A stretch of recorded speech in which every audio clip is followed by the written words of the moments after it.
Allora, stai nota ma lo spiegavo che la facci cinese, da che c'è che è bello pesce, ci vengono quei spazzola così, ci viene una spazzolata e lo taglio un nome, anzi ce la piega una rozza e pure a da colonna vetta bella così ne assicuriamo che è morto, no? E lo tagliamo per lungo, poi tagliamo a pezzettini a tipo salame, e lo mettiamo in una ciotolina che sarà all'umino, ci mettiamo un po' a questa, a così lo polizziamo, no? E ce leviamo tutta la grascia e poi scoliamo bella assissima.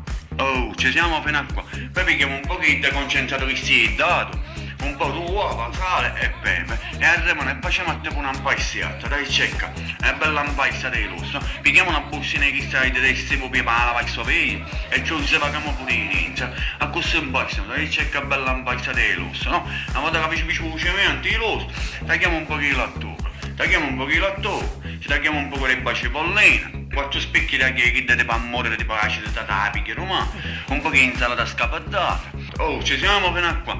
Tagliamo un peperoncino che poi invece non pentolino che sono non so parecchio che sono all'alluminio, no? E poi ti mettiamo in mano un faccia. Ci mettiamo un po' di mangiare che sto piede con egg e attumiamo un reattore, te la devi cerca. Oh, un bello po' di blore e olio. Aspetta, canziamo e ci abbassiamo un poco perché sennò stiamo tutto in tallare. Ci siamo fino a qua. Oh, e poi ci mettiamo un pesce, te la devi cerca. Minchia è l'osso, avete visto una cosa del genere? La devi cerca, che la pazzetta, bello pesce che la pazzetta con tutti i reschi e tutto qua. Minchia viene un cuore sulla tagliata. Oh, una volta che arremaniamo, e facciamo tutte cose, e si cucina la pazzetta, scoliamo tutte cose.